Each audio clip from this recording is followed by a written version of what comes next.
Sabu, and he is accompanied by the lovely lady who accompanies him to the ring now, Jeannie Melissa. What I want to ask you is, what did ECW mean to you personally, Sabu?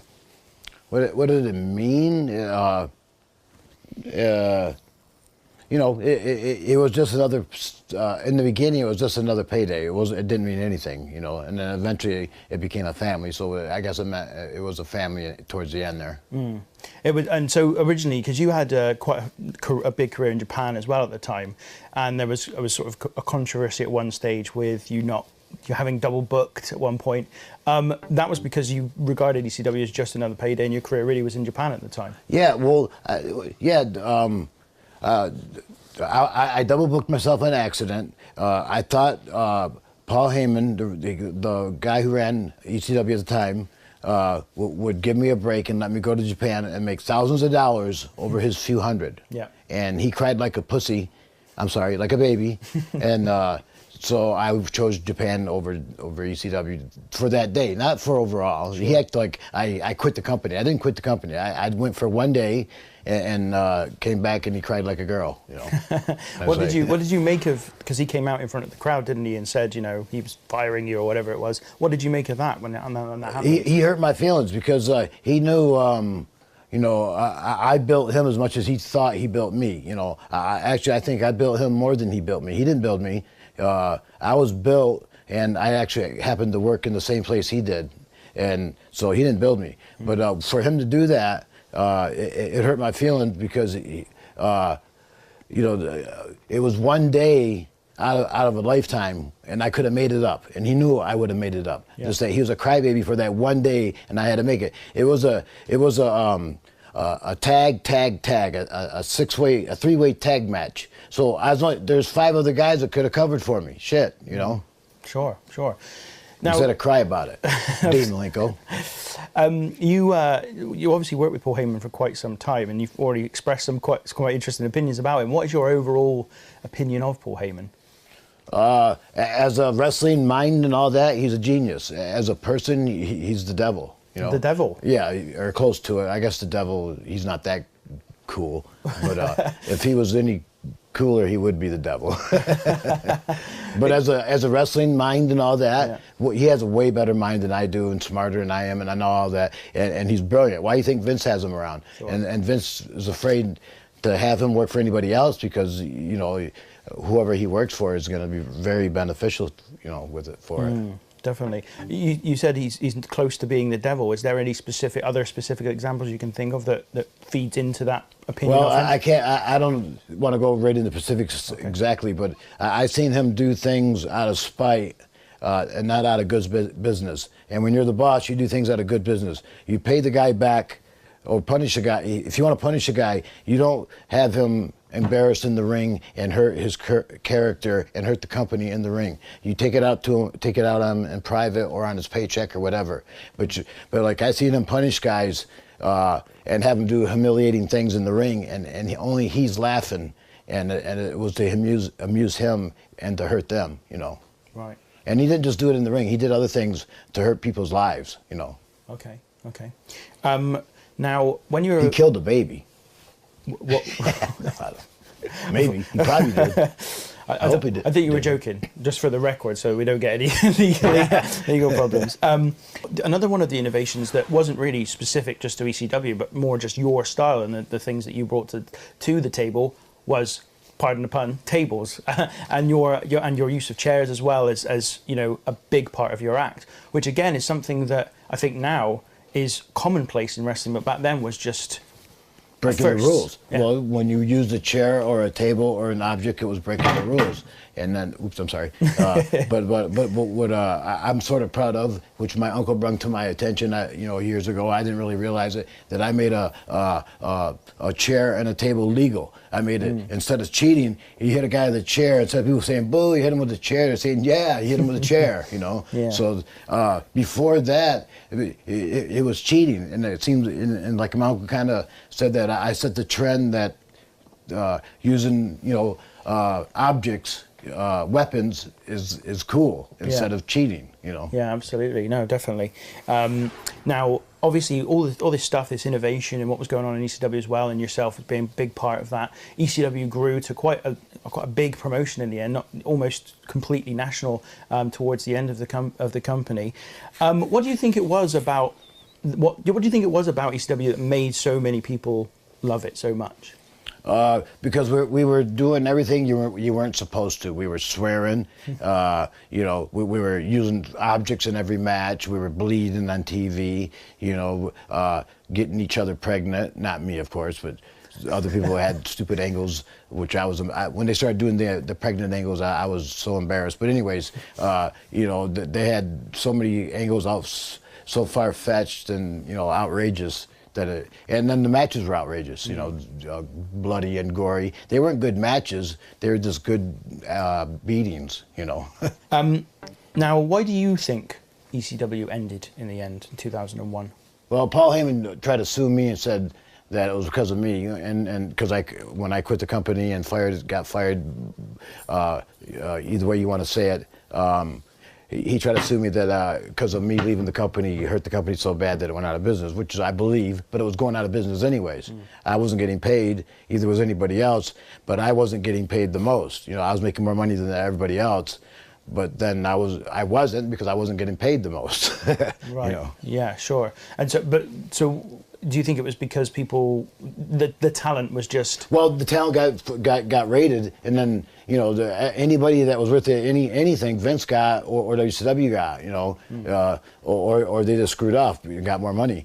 You know, it dwindled down after I left. It dwindled down, you know, to where you're getting guys. Nobody was getting paid at all. You know. Yeah. And you experienced that yourself quite a lot, not being paid. Yeah, it's hard to have wind in your sail when you're not getting paid. You know. Totally. Yeah. Although I still did. I wrestled every night like I was making $1 million every night, but I wasn't. And I went months and months without getting paid and didn't notice it until, you know, my bank account was gone and I realized I didn't get paid. You know, because the checks, I had stacks of checks that were, you know, hundreds of thousands of dollars that were no good. You know. Back to you. It feels like such a harsh name for the man, Sabu, and of course the lady who accompanies him to the ring these days, Jeannie Melissa. Guys. Well, she doesn't just accompany to the ring. She helps me win matches. Ah, I see. Okay. Is she like a weapon? She is a weapon. She's definitely a dangerous weapon. Deadly weapon. Deadly weapon. Of course. I see. To go in with the homicide and the genocide and all that stuff, I suppose. And lovable. She Yeah, love kills sometimes, you know. So we spoke last week about ECW and the original incarnation of that. That being said, what obviously then WWE attempted to bring ECW back, and first of all they started with just the one-night stand shows, which you were a part of. What was your opinion of those specific shows at the time? Well, the first one, it was all right because, you know, it brought back everybody together, and most of us still had it. You know, I still had it then, and a lot of the other guys they still had it. They weren't too old yet, and so I liked the first one. And the second one, I liked the match, but I didn't like the card because it was more diluted with the WWE guys then. And then the ECW product of WWE and the ECW thing combined, whatever you want to call it, that was terrible. Sure. Know? So this is when they made the ECW show, the weekly show, ECW, and you were part of that as well. Yeah. Did you find it hard doing that because you felt like you were sort of tarnishing the legacy of what ECW had been before? I got a call from a couple of the top dogs, and they said that they promised that they wanted Sabu to be Sabu, the way he was in ECW. We don't want to change a thing. We want to keep you just the way you were, and even better. You know, anything you want to do, you can do it. You know, you got power over your own character of Sabu, and of most of. They said of most of your matches, which I know what they meant. I don't have power over everything, but I understand. So I said, okay, I'm all in. So they offered me money. I asked for more money. They gave me more money. I took it, and then they fucking 3 months down the road, they fucking tried changing me. They lied. Right. Okay. They tried to reduce that money, was it, or? No, nothing to do with the money. They tried to change my career. Right. Try to make me talk and have me doing things I didn't want to do, and assholes ratting on me like Dean Malenko for no reason, you know, for being late and shit like that, and you know. they didn't want. They said they wanted me, but they lied. They wanted to use me to get their guys over, which they could have said that in the beginning, and I would have just said no. Right. Okay. You had a. But the money was great. It had nothing to do with the money. Sure. Not at all. Right. You had a quite a big high-profile match with John Cena and one pay-per-view as well. How was it working with John Cena? He was all right. I actually liked it. He was cool. His dad told me a story that his very first live wrestling show was a show I did in Lowell, Massachusetts, where I broke my jaw, and that was his first live wrestling show that he's ever took him to. So that was kind of cool. Wow. Okay. That's very nice. Yeah, cool. But for John Cena as a wrestler, I like him. A lot of people talk shit about him, but I think they're just jealous. You know, and I think what he does is he does good enough. Obviously, he does it good enough. He's still on top, and it's funny. Guy. I mean, every single wrestler you hear talk about John Cena who's wrestled with him say he's great and he's fantastic. Yeah. And it just there's just seems to be this constant disconnect between that and what I suppose fans think as well. Well, the fans, you know, they like today it's messed up. You know, the hero. There's now the villain. Now, if you're a good guy, people don't like you, and same with him. Now, he's actually a good guy, so like the general fan will like him, but the hardcore asshole smart ass is not gonna like him, you know, because they don't like baby faces anymore. Yeah, you know? Sure. They like heels. Now, you were talking about obviously what you as a character were maybe WWE trying to change that and make you something else. That's obviously been a very important part of your career. It's been the gimmick, the Sabu gimmick. It's almost like one of the last sort of beacons of kayfabe in many respects, the Sabu gimmick, the fact that you didn't talk for so long. You really kept to that gimmick. Tell me a little bit about that and how you feel about how that helped your career. Okay. A long time ago, my mother, when I was a kid, me and my mom was watching wrestling, and it was Georgia Championship Wrestling. And we seen Ric Flair come on and he cut a promo. Then we seen this other guy cut a promo and another guy cut a promo. And they all sounded the same, but with different color hair. So she said, don't embarrass me and ever do that. Because I was probably 12 or 15, I think around 14 or 15 years old. Right. And because I already knew I was going to be a wrestler, she knew it too. And so I said, I promise you, I'll never say a word. So, I'm shy. I don't like talking. I don't like doing promos. I'm not good at it. So, and it's not about character or nothing. It's my true character not to talk much. It's easy to talk here because there's nobody in the studio. If the studio was full, sure, I'd be a lot more quieter. Well, no. But anyways, it's not a character. It's I don't like talking. I'm not good at it, so I try not to. But see, Vince wanted me to talk and be a likable baby face.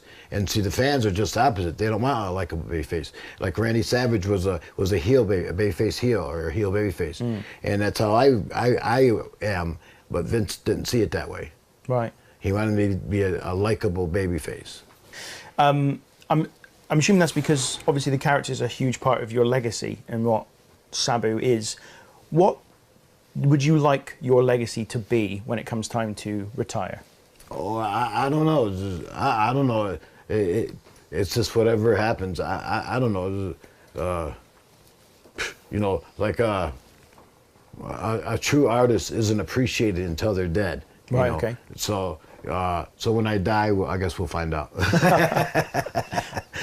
Well, let's hope that's not for a very long time yet. Do you think, this is just a random question, do you think that maybe one day you might be inducted into the WWE Hall of Fame or a Hall of Fame somewhere else? I'm glad you brought it up. I cared nothing about the WWE Hall of Fame, but I would like to be inducted into the Pro Wrestling Hall of Fame. You know, they have one in Iowa and they have one in Amsterdam, New York. In either one of those or in both of those would mean a whole lot more. The WWE Hall of Fame to me is just a moneymaker for WWE. It's not to honor wrestlers. It's to make a payday for the company. And, you know, they don't put, you know, like a baseball Hall of Fame, they put, you know, players and coaches, the best in the Hall of Fame. They don't put someone who sang that national anthem or you know, someone who did one appearance at a World Series through a baseball or something. You know, they don't do that. Yeah. So the WWE Hall of Fame is not that's the fakest Hall of Fame I've ever heard of. You know. I've got one more question, one last question for you. And I wouldn't accept. You wouldn't accept? I would probably, I shouldn't tell you this, but I would say, yeah, I would do it. But then when they say, would you, when I go to give my speech, I'd probably motherfucker them. Well, didn't Bruno Sammartino do the same sort of thing? He turned down being accepted for years, and then I think he finally accepted being inducted, probably because he didn't want someone else getting the money. Yeah, exactly. So I'll wait till I need the money. good. We'll do it next week. I'm just kidding.